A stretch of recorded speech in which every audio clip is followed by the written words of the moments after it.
The winning blueprint presents. In the lab room. While you're here, go ahead and sub up.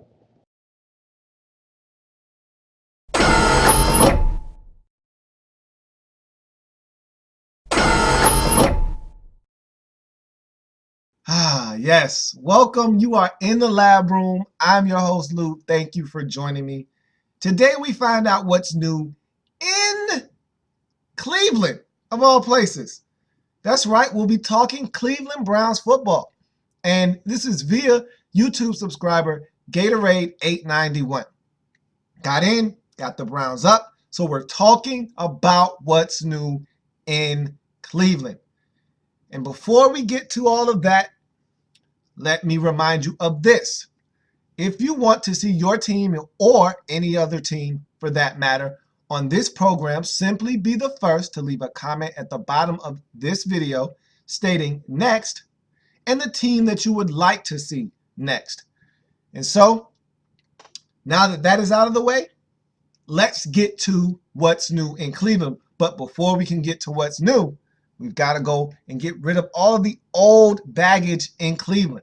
And so let's go out with the old in Cleveland.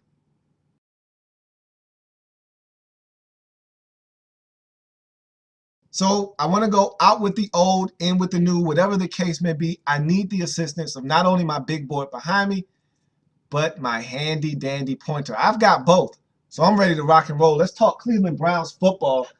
And let's go out with the old first. And this was a funny offseason for the Cleveland Browns because a lot of things changed, and rightfully so. There were a lot of necessary changes in Cleveland. A lot of things needed to be shifted around to help this organization, this once proud organization, get back on its feet. The Browns have been down for too long, and it's time for them to make some changes. They got new ownership, and that's another discussion. He's in some hot water.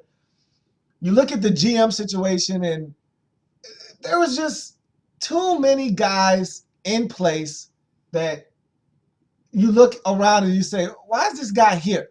Let's talk about it. You start with GM Tom Heckert.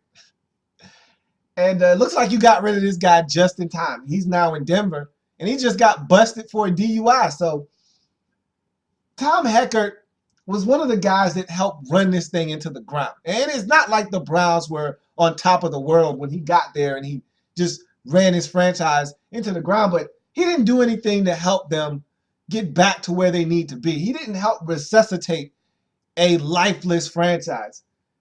He took them off of life support is what Tom Heckert did.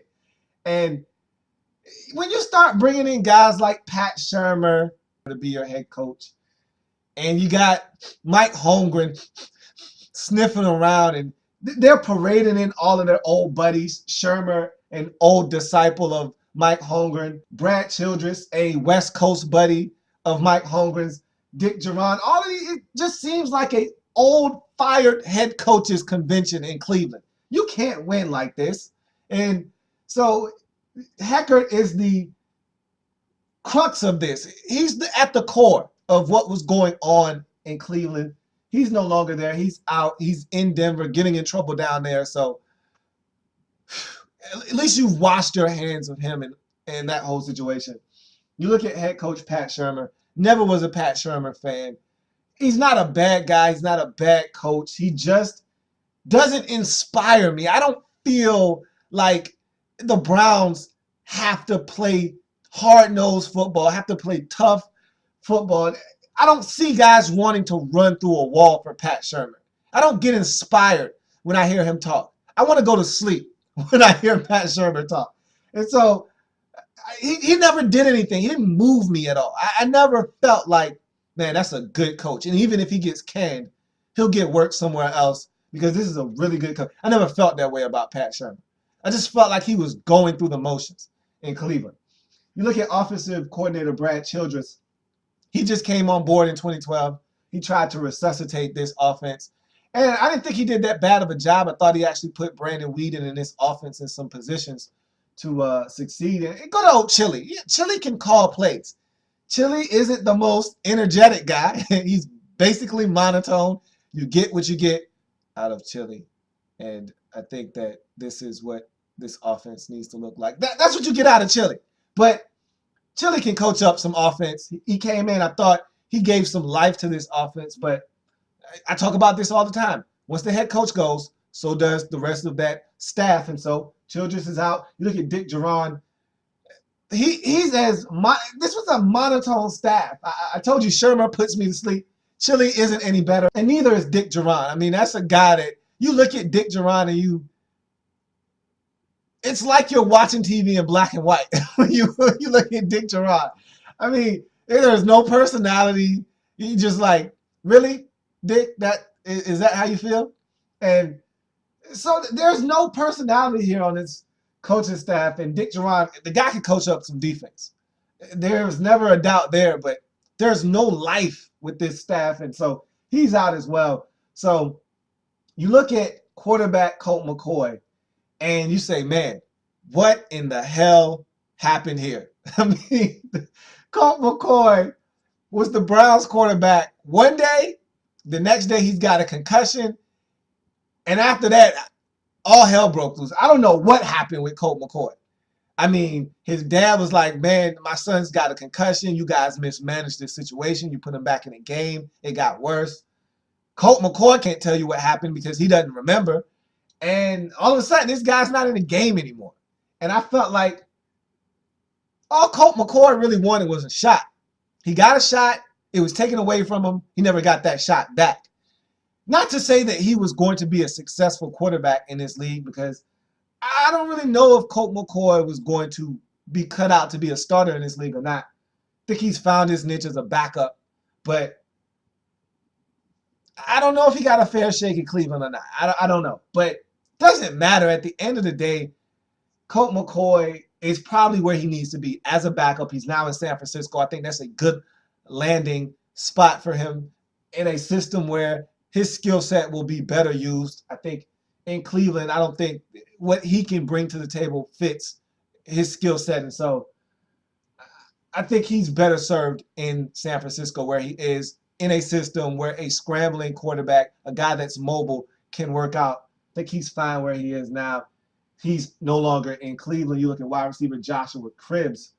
Here's a lifer. Here's a Cleveland guy, born and raised in Cleveland, wanted to stick around in Cleveland. But I don't think it was reciprocal. I don't think the Browns really wanted Joshua Cribbs back. I think they felt like, hey, the one thing that you were great at one point, which is special teams or being a return man, you're no longer an asset at.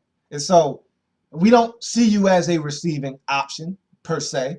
I mean, the guy had all of 7 catches last season. And so you're starting to get concussions. You're not as effective. We found other guys like Travis Benjamin to return punts now. So we don't even see you as an option back there anymore. And so I don't know if his worth was anything in Cleveland anymore. I don't think they felt like he was a guy that we need to have on this roster anymore. And so he moved on. He's now in Oakland, and he'll look to jumpstart his career again with the Raiders.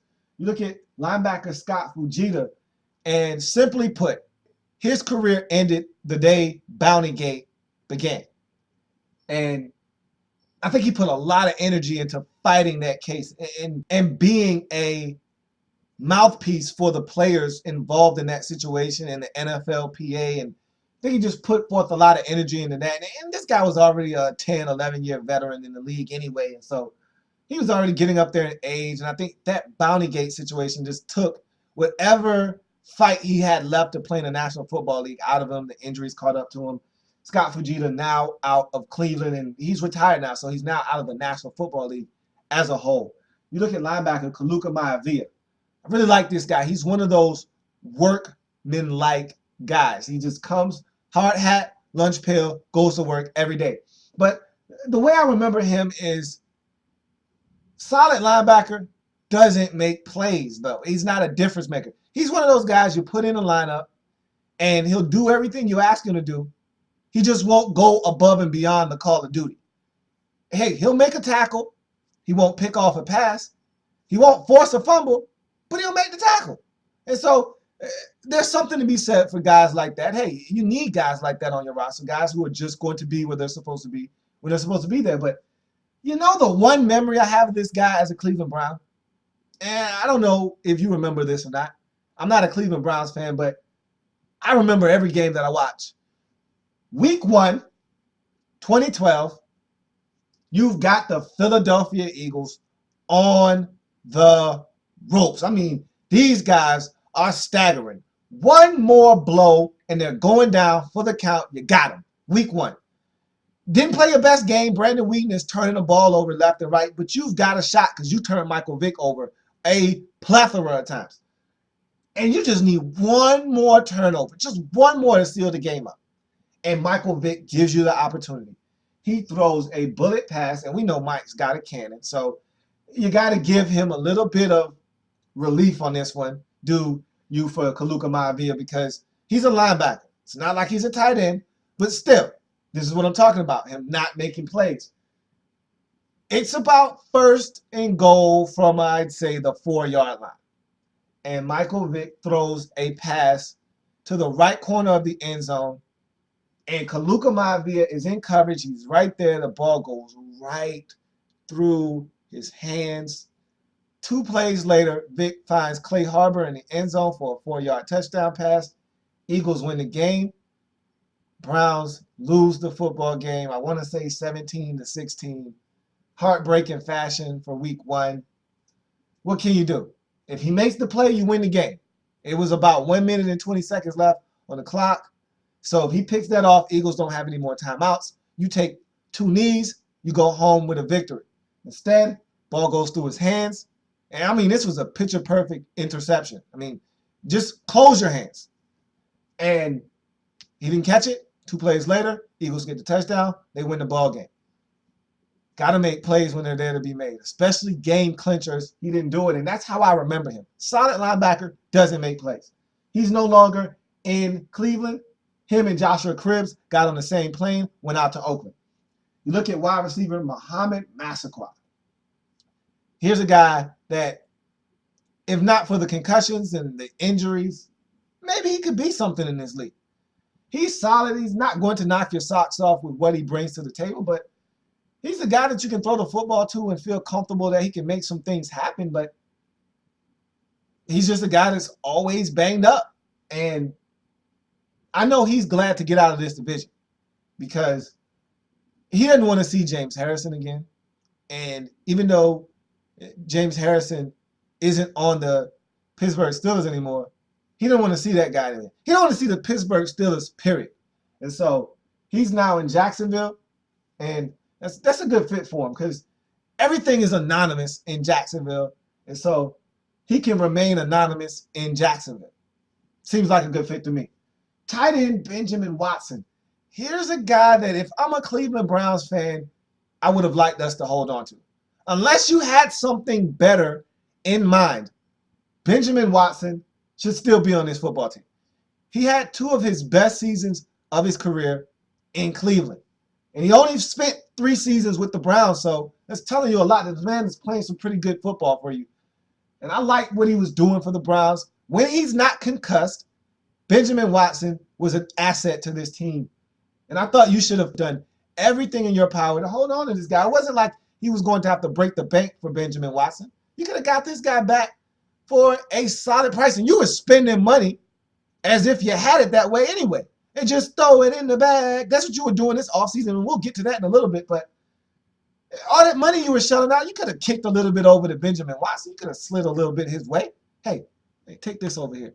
And slid it across the table, and Benjamin would have been back in Cleveland. Now he's in New Orleans, as if they need more riches at the tight end position. So they're going to have a nasty 2 tight end set. Meanwhile, you don't have but 1 now. So there you have it. You look at tight end Alex Smith. He was your blocking tight end. Every team in the league needs one. He was yours. He's now in Cincinnati, so now you have to find a new one. You look at kicker Phil Dawson. Phil the Boot. Man, this guy was trapped in Cleveland for a long time. You know how many teams he could have helped with the way he kicks the football? I give him credit. He's been doing his thing in Cleveland for a long time. Since 1999. We're talking about 14 years of service, 13 or 14 to the Cleveland Browns. I mean, this guy was the consummate professional for the Browns. Just solid and steady. Just easy going. You know what you're getting out of Phil. You're getting 88.2% field goal percentage. You're getting 100% of your extra points. You're getting solid kickoffs, lots of touchbacks. You're just getting a full package with Phil Dawson. You're going to miss Phil. Because if there was one player, no matter how bad this football team was, there was always one guy you could feel really confident about. Someone that you could say, hey, I don't have to worry about him letting me down. It was Phil Dawson. And now you don't even have that anymore to rely on. And so Phil Dawson, you can't franchise him anymore. You tried to hold this guy hostage. You can't do it anymore. Phil finally packed his things up, packed his shoes up, got his tea. He's off to San Francisco with a chance to win. Good for him. Good for him. You look at punter Reggie Hodges. Look, inconsistent. I thought he was solid in 2012, though. He's been inconsistent throughout his career, but I thought he did an okay job in 2012. But, I mean, he's a punter. You didn't really have – and this is the way I feel about it. If you're going to be a bad football team, you need an outstanding punter. You need outstanding special teams when you're a bad football team. You know why? Because you're going to punt a lot. You're going to settle for a lot of field goals. If you're going to win games as a bad team, it's going to be because you win special teams, and then you have to find a way to eke out one of the other facets of the game, whether it be offense or defense. You got to find a way to force some turnovers on the defensive side of football, make 5 field goals, and eke out a 22-19 win. When you're a bad football team, you got to find ways to win, and that means you got to win special teams. And I guess Reggie Hodges wasn't helping you win that special teams battle. He's no longer in Cleveland. Safety, Usama Young.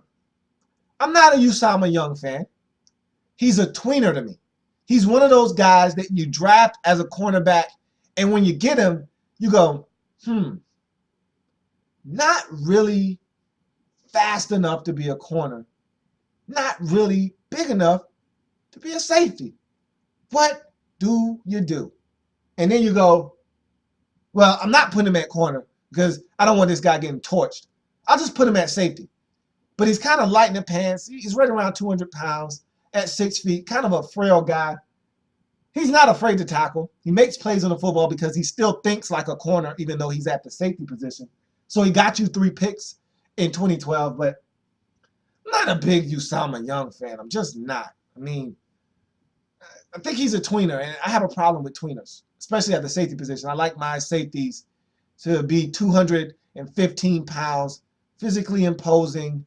Yeah, I want him to be able to make plays on the ball, and I thought he did that well in 2012, but I want these guys to be able to tackle as well. I'm not sure if he's the best tackler in the world. Again, with that corner mentality, the tackling is sketchy at best. So, solid safety. He's in Oakland. Seems like all of your players got on one plane. They just said, hey, where you going? I'm going to Oakland. Damn, that sounds good. I'll come with you. Hey, y'all wait for me. And they all just got on the plane. They all went to Oakland. So that's where Usama Young is as well. You look at cornerback Sheldon Brown. Father Time just finally caught up. Look, if there's one person you can't beat, it's Father Time.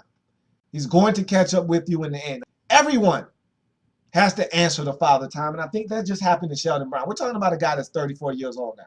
And he got you 3 interceptions last year. It's not like he was just out there being abused all the time, but this man definitely got his fair share of abuse in 2012, and he's just getting up there in age. He can't run the way he used to, and he can't do the things he used to do on the football field. And so Father Time just caught up with Sheldon Brown. He was a solid corner. But again, in this league where the guys are getting faster, bigger, and stronger, 34-year-old corners normally aren't guys that you want out there checking these 6'4", 220-pound, 4'40" guys. You just don't want Sheldon Brown having to do that week in and week out. And so Time just caught up with Sheldon Brown. He's no longer on your roster. And most likely, unless there are some injuries in camp, his career is probably over at 34 years old. You look at defensive end Jaquay Parker. I feel like he's a victim of the Browns just going on an enormous shopping spree.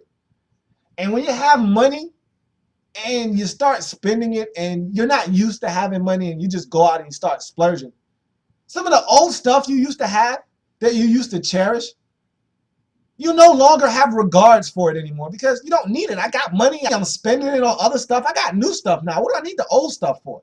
That's what happened to Jaquay Parker. This guy got you 6 sacks last year. I mean, in limited duty, 6 sacks, I take that. I take it all day. But when I got money to spend. I got some new toys to play with. I don't need Jaquay Parker anymore.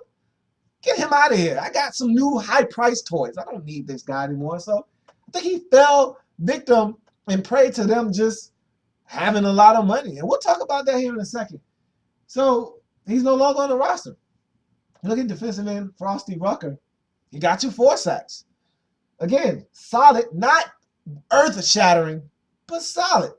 But when you got money, guys like these, they don't stand a chance.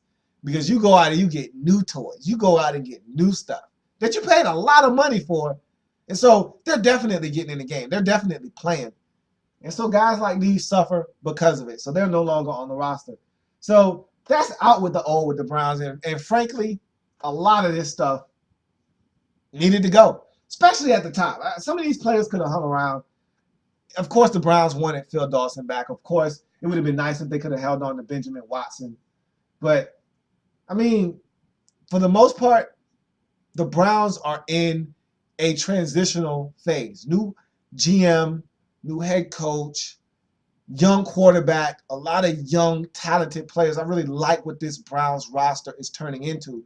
Now you just got to get the most out of these guys. So let's go in with the Cleveland Browns.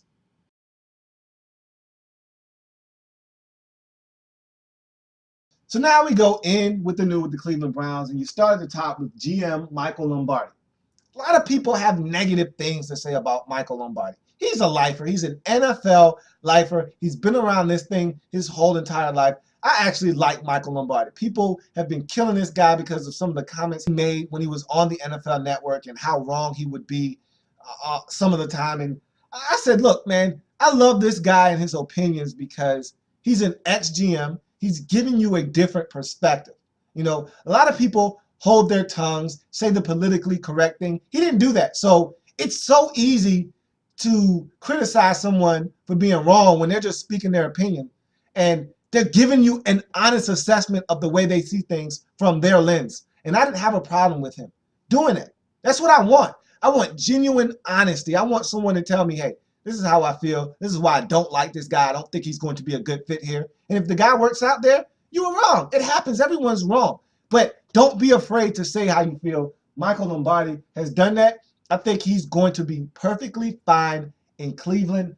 I like the hire. I think he's a guy that understands what it takes to run a franchise. And I think he's going to help turn this thing around in Cleveland.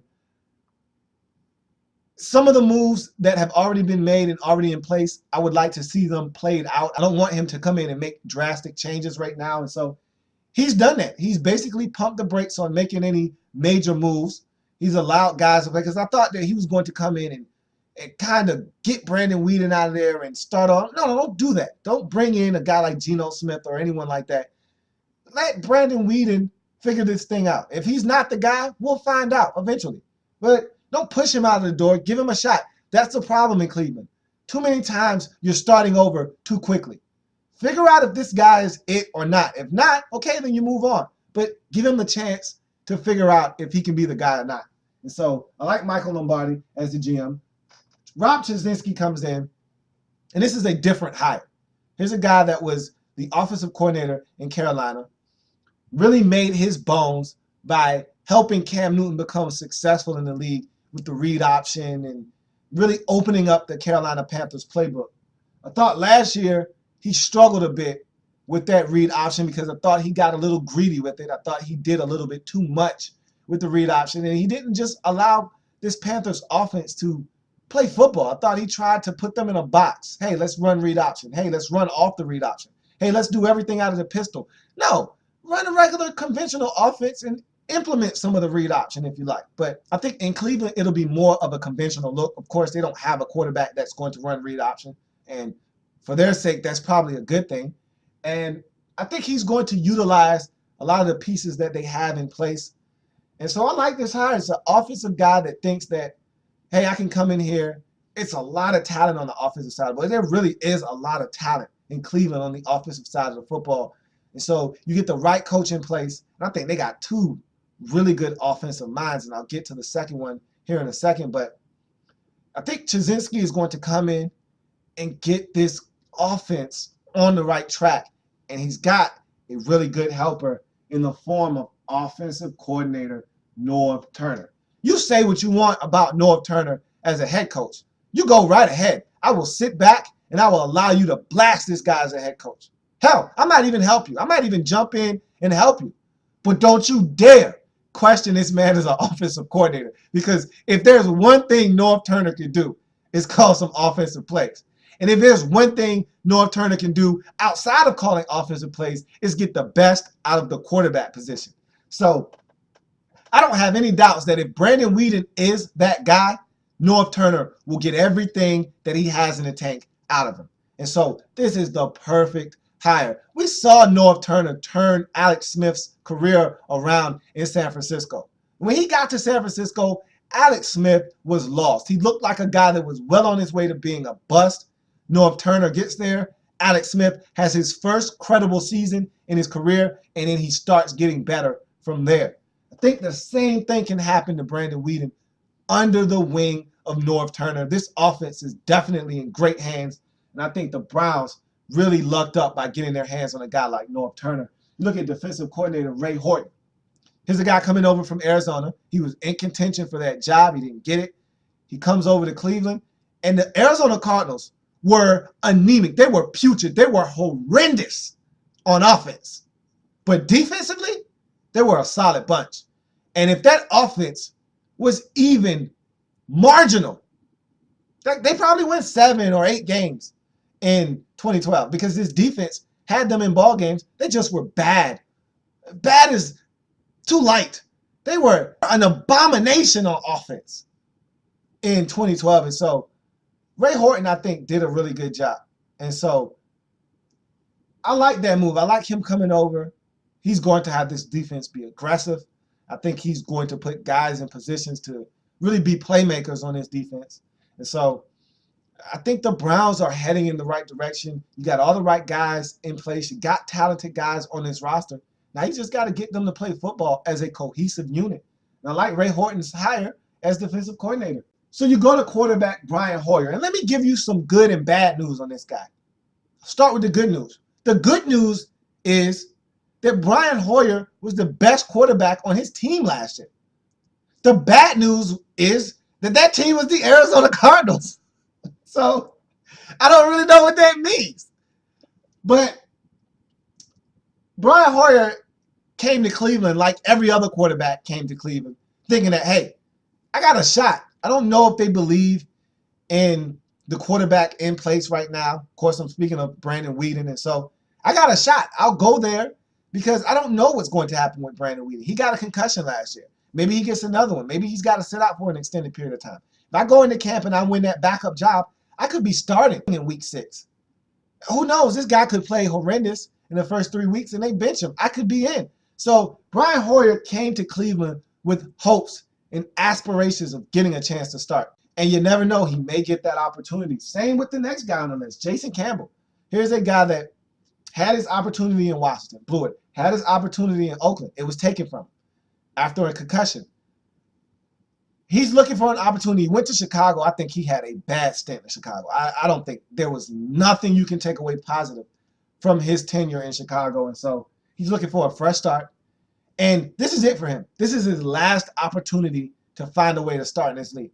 And so if something were to go down with Brandon Weeden, whether it be injury or bad play, if Jason Campbell gets in, this is it for him. This is it. His last chance to start. This is it for Jason Campbell. If he gets an opportunity, he's got to run with it. If he doesn't, he'll be a career backup the rest of his career in the National Football League. You look at running back Deion Lewis. Here's a guy you traded for in the offseason with the Philadelphia Eagles. I think this guy's a solid running back. He got in a little trouble off the field. The Eagles washed their hands clean of him. I think in Cleveland, you need more guys in the backfield to mix it up because we know what Trent Richardson is. Don't think he has top-end speed. I think Deion Lewis does possess a little bit of top-end speed. I was a huge Montario Hardesty fan, but I'm not seeing what I thought I should be seeing out of Montario Hardesty, though. And that's very disappointing for me. Not to mention that Montario seems to want to put the ball on the ground, and I can't condone that. And so you bring a guy like Deion Lewis in and see if he can help you, and I think that's a good move for the Cleveland Browns. Look at wide receiver David Nelson. Long neck. And if Long neck could stay healthy, he'd probably still be in Buffalo. Thought he was really productive for the Bills when healthy. Problem is, wasn't healthy enough. And so now he's in Cleveland, and I like Long neck because he's a big target at 6'5". This is a guy that gives you a huge target, a huge radius to throw the football to. So you really can't miss when throwing this guy the football. You have to be extremely erratic to miss David Nelson as a target. Is extremely long, and in the red zone is where you get the most value out of this guy. I think he's a great red zone target, and I love this guy. I think this is a nice acquisition to your team, and he'll help you. I really like David Nelson. Got to stay healthy, though. Wide receiver Devon Best. Here's another guy you traded for in the offseason with the Dolphins. I absolutely love this move, and I told you, I feel like the Browns are moving in the right direction. I feel like they have a lot of talent, and here's a very talented guy. You stick Devon Best in the slot, and you watch this guy work. He's one of the best slot receivers in the National Football League. There's not 5 guys better than him in the slot in this league, I feel. There are probably about 3 guys ahead of him, of course, Welker, Danny Amendola. But you don't go too far down the list before you get to Devon Best. And you add this guy to your roster. You feel like you got Josh Gordon on one side, Greg Little on the other. You add Devon Best in the slot. I don't know about you. I will take my chances with that trio any day of the week. And so if you can get more consistency out of Greg Little, if Josh Gordon can stop getting suspended and stay on the field, you look at Devon Best being one of the better slot receivers in the league, you got a really good receiving corps. Not to mention Travis Benjamin. You add David Nelson to the mix. I really like what you're doing in Cleveland. You look at tight end Kellen Davis. I don't like this guy. That's a guy I don't like, and I tell you why. You look at Kellen Davis, and I call him Big Bum, BB for short, because this guy's 6'7", about 265 pounds, coming out of Michigan State. I was like, man, this guy, he's raw, but he's got potential through the roof. If he just figures out how to play football, this guy's going to be dangerous. And he got to Chicago, and I'm like, man, the Bears could use a tight end, especially after they got rid of, and I don't know why, unceremoniously, they got rid of Greg Olsen, and I'm like, man, Kellen Davis is the man now. He's about to take over. I mean, how do you stop a guy that can run? I mean, at 6'7", 265, can run about a 4.7 40. I'm like, man, this guy's a beast. No, he's not. And he's a big lumbering guy. He doesn't use his body as well as I think he should. At 6'7", he should be boxing guys out like he's getting rebounds. It shouldn't even be he should be, you know how people hold their head and you're trying to hit them and they're like, he should be doing that to people at the tight end position. Just boxing them out, catching a football. And he's not doing that. He's not a big physical imposing target. He should be out there and it should just be space. Like Jay Cutler should feel like, man, I can't miss. I should throw it anywhere, and this guy's going to catch it.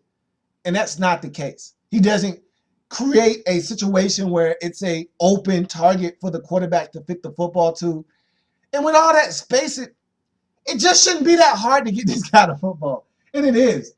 I just don't think he understands the tight end position the way he should. And I'm not a big fan of BB. And so you got Kellen Davis. Good luck. Tight end Gary Barnidge. You lost Alex Smith. He was your blocking tight end. Let me introduce you to your new blocking tight end, Gary Barnidge. There you have it. Cleveland, Gary. Gary, Cleveland. Here's your new blocking tight end. You look at cornerback Chris Owens. Feisty 5'9" corner from the Atlanta Falcons. I like Chris Owens. You don't want to play him out wide, but if you stick him in the slot, he's the guy that's going to compete. He's not afraid to tackle. He's not afraid to make plays on the football. I like Chris Owens. Not much bad to say about Chris Owens. I feel like he's a solid corner, and I feel like he's the guy that's going to compete on every single play. I say you stick him in the slot and allow him to play football. I like him. So we move on to linebacker Paul Kruger. And here is when the Browns just got silly. And they just said, hey, I got money. Let's go shopping. And they went to the market during free agency, and they just went crazy.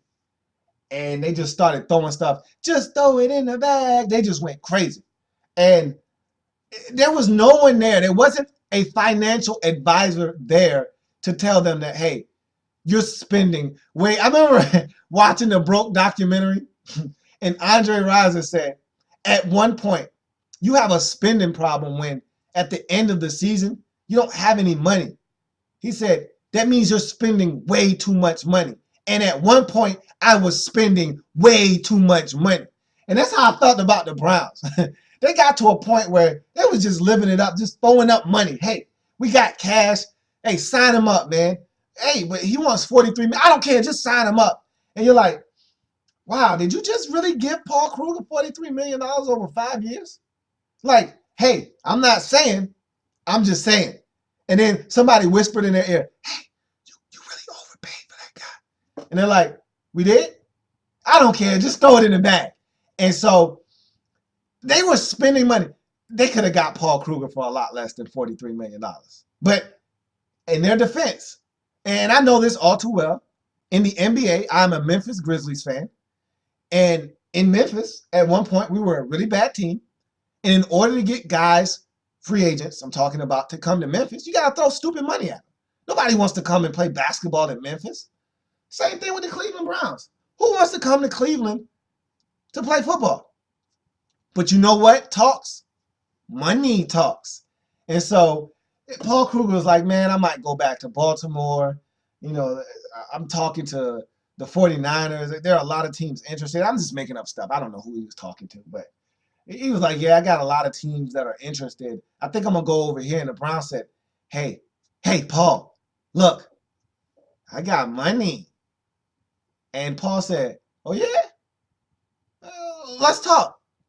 And the Browns threw a lot of money his way. I mean, you can't turn down 5 years, $43 million when you haven't even posted double-digit sacks in your career. Now, look, this guy's on the up and up. I think Paul Kruger has the potential to be a star in this league, but he's got to show me.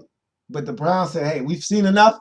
Played you twice a year in this division for about 3 seasons. We've seen all we needed to see. Come on board. So they tossed ridiculous amount of money at him. They got their man, Paul Kruger, now on this roster. And I'm not saying that eventually this deal won't be justified. I just said it was a lot of money for a guy that had the best season of his career. And we're talking about 9 sacks. But in limited duty, 9 sacks, that's nothing to scoff at. I mean, you got to think that the sky's the limit for Paul Kruger. So we'll see if this deal is warranted down the road. You look at linebacker Quentin Groves. Ray Horton came over from Arizona. Quentin Groves was there, got pressure on the quarterback in Arizona. He just brought him along for the ride. Hey, I could use a guy like you as a situational pass rusher. Won't you come on with me to Cleveland? Quentin Groves said, you made me an offer. I can't refuse. Made him a couple of $1 million, brought him on board. You look at defensive tackle Desmond Bryant. Just throw it in the bag. Here's another guy they really overpaid for. And this is one of those situations where you don't wait out the market. You don't wait to see who has the best sale. Let's look through the paper. Walmart has a pretty good sale. So does Kmart. Hey, Best Buy's got a pretty good deal on it too. Who's got the best one?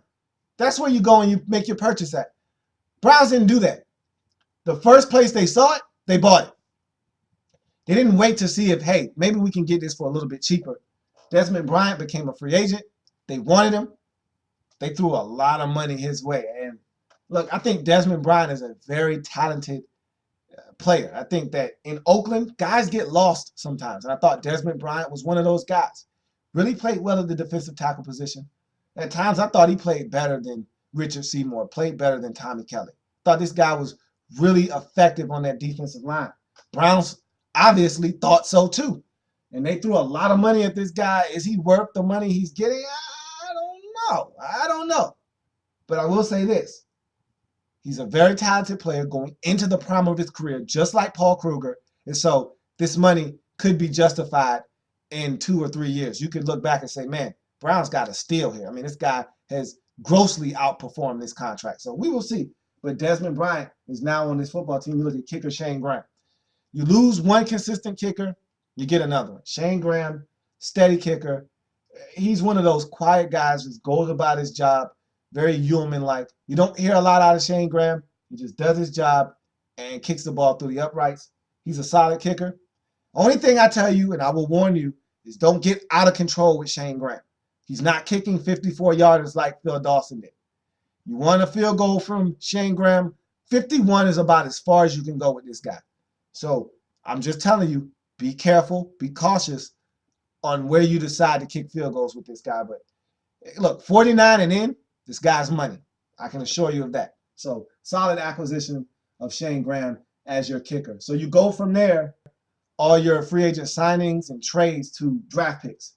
Very light draft for the Cleveland Browns, but it's fine. It's fine. So you look at defensive end, Barkevious Mingo in the first round, cornerback Leon McFadden in the third, safety Jamoris Slaughter in the sixth round, Armonte Bryant, and offensive tackle Garrett Gilkey round out your draft. And if you're looking for an extensive breakdown of these players in this draft of the Cleveland Browns, simply go to the 2013 NFL Draft Wrap-Up that I've done on the Browns and every other team in this league. And so if you're looking for a breakdown of these players, that's where you need to be. So we go from there, and players that are going to make this roster to players who are going to do everything in their power to try and make this roster, who are long shots and undrafted free agent rookies. And you start with running back Miguel Maisonette. Here's a guy that a lot of people were buzzing about coming into this draft. Didn't get drafted, but he landed in a very good spot. He could easily make this roster, I think. You look at wide receiver Cordell Roberson out of Stephen F. Austin, wide receiver Dominique Kroom out of Central Arkansas, wide receiver Keenan Davis out of Iowa, wide receiver Mike Edwards out of Texas El Paso, tight end Travis Tannehill out of Kansas State, offensive tackle Kalen Hopman out of Florida International, offensive tackle Martin Wallace out of Temple, offensive tackle Chris Falk out of LSU, offensive tackle Aaron Adams out of Eastern Kentucky, center Braxton Cave out of Notre Dame, defensive back Kenronte Walker out of Missouri, defensive back Kent Richardson out of West Virginia, defensive back Abdul Cannon out of New Mexico Highlands, defensive back Vernon Kearney out of Lane, defensive back Josh Aubrey out of Stephen F. Austin, defensive back Akeem Auguste out of South Carolina, linebacker Tommy Smith out of Boise State, defensive end Justin Staples out of Illinois, defensive tackle Dave Kruger out of Utah, and kicker Brandon Bogote out of Georgia. So that is a very extensive list of players. We're talking about 21 in all. So we're talking about a lot of guys who are looking to try to make this roster. And look, new regime, I always say this, new regime means a lot of openings, a lot of opportunities for undrafted free agents to make this roster because you're getting a new coaching staff. All of the old players, there are no ties to these guys because outside of this new free agent class and these draft picks, I didn't bring you onto this roster. You were here when I got here. So if you don't perform, if I don't like what I see on film, guess what? You can be on the chopping block and I can replace you with a guy that wasn't drafted because I feel like he can help and I feel like he fits what I want to do. So these guys all have a shot. You just got to come in, work hard, do whatever the coaches tell them to do, and show these coaches that, hey, I'm better than the guy that's already holding my roster spot. Give me an opportunity to show you what I can do. You won't be disappointed. And these guys all have a shot. And we'll see. It wouldn't surprise me if 3 or 4 or 5 of these guys crack this roster because there are opportunities to make this roster in Cleveland. We will see a lot of young, talented players up and down this Cleveland Browns roster. So they're going to have to come in. There won't be a lot of aging veterans that they're going to be able to come in and be. They're going to have to beat out another young guy. So going to be a lot of competition in Cleveland. I want to see what happens with this roster. So we go from there, in with the new, to any philosophical changes in Cleveland.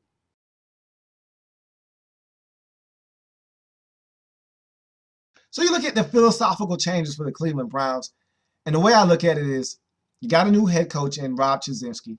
So this offense is going to look a little bit different.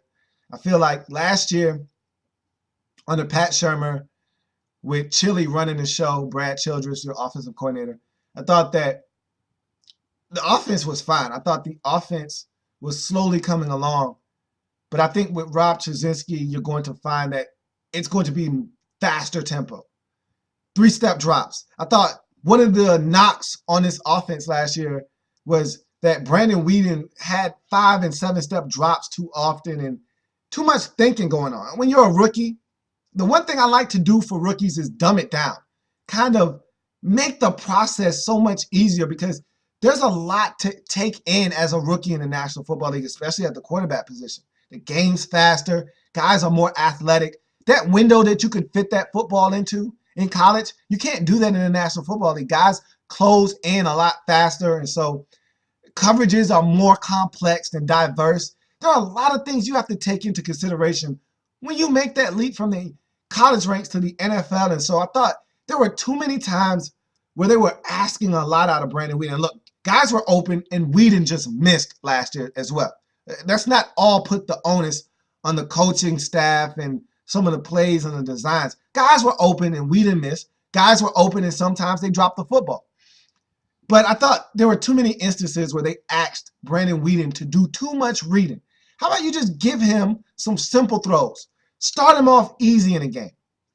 Let's give him, his first 7 throws. Have them be scripted. Have them be 3-step drops, ball out of his hand quickly, get him some completions, get him comfortable, get him in the rhythm and the flow of the game. And then if you want to go play action fake, 5-step drop, play action fake, 7-step drop. Then if you want him to turn his back to the defense and push the ball up the field to Josh Gordon, to Greg Little, to Travis Benjamin, then you can do that. But I thought last year there were a lot of big plays, a lot of chances being taken. And I love that. I love aggressive offensive play calling, but sometimes you got to dumb it down. Make it easy on the guy. Give him a chance to get comfortable. And I didn't think they did enough of that in Cleveland. You're going to see a lot of that in 2013 with Rob Chizimsky. I think you're going to see an emphasis on running the football. I think Trent Richardson is a guy that needs to stay healthy. When healthy, he's a workhorse. He's a load to bring down. In the red zone, this guy's money. You're not going to stop Trent Richardson from getting in the end zone, as you can see with his touchdown total a season ago. And so he's a guy that once he gets around the end zone, he smells it, he gets in. I think you're going to see some more diversity at the running back position. You're going to see other guys being platooned in and out of this offense. I think you're going to see them use the backs out of the backfield a little bit more as well with Norv Turner coming there. He loves to throw the backs, the football out of the backfield. You are going to see a lot of plays down the field, but I thought the Browns pushed it up the field 40 and 30 yards a lot last season. With Norv Turner, you're going to push the ball up the field, but there are also going to be a lot of intermediate throws. Those 20 to 15-yard throws, there are a plethora of those in a Norv Turner system. And so he runs a lot of different route combinations, does Norv Turner. He's going to get guys open. There are going to be a lot of guys running free. It's up to Brandon Weeden to take that next step. I thought last year he missed a lot of guys running open. I was so disappointed in Brandon Weeden in many instances because you'd have a guy streaking down the field and he just missed him. Either he wouldn't see him early enough, or he wouldn't make a good enough throw when he saw the guy. Now he's got to take that next step. If guys are open in this league, you don't get opportunities to hit guys who are wide open often. And so when those opportunities present themselves, Brandon Weeden must take advantage of them.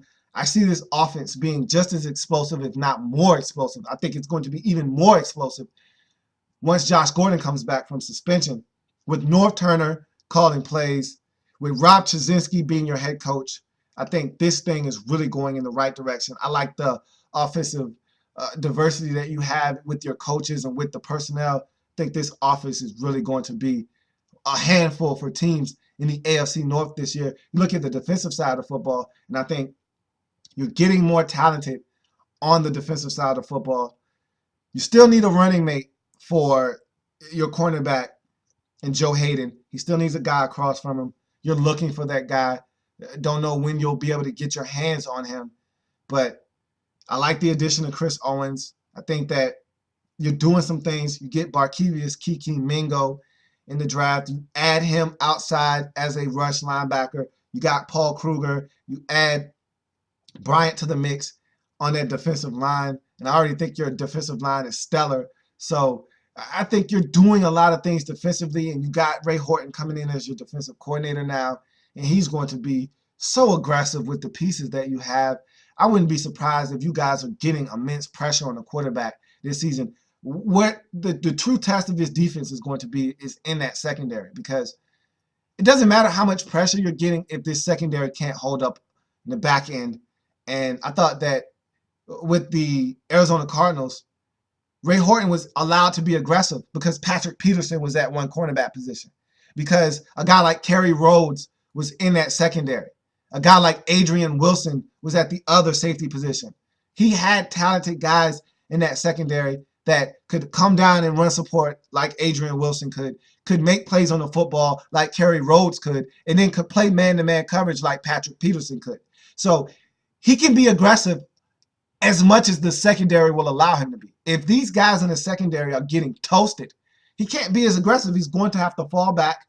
And so if the secondary holds up, he can turn the dogs loose in the front seven, and you guys could be getting immense pressure on the quarterback. So be interesting to see how good this secondary is, because if guys are showing up and playing good football in the secondary, Ray Horton is going to turn the dogs loose. Paul Kruger is going to be coming after the quarterback. Barkevius Mingo is going to be coming after the quarterback. DeQuell Jackson will be blitzing from that middle linebacker position. And you will be getting pressure on the quarterback. And so I really like what you have going. I love Phil Taylor. You add Bryant to the mix on that defensive line. I think sky's the limit for you in Cleveland on the defensive side of football. So a lot of philosophical changes going on. The biggest for me is going to be on the offensive side of football. How quick do they understand the terminology and what Norv Turner is trying to do? How fast do they pick up this offense? How fast does Brandon Weeden take that next step?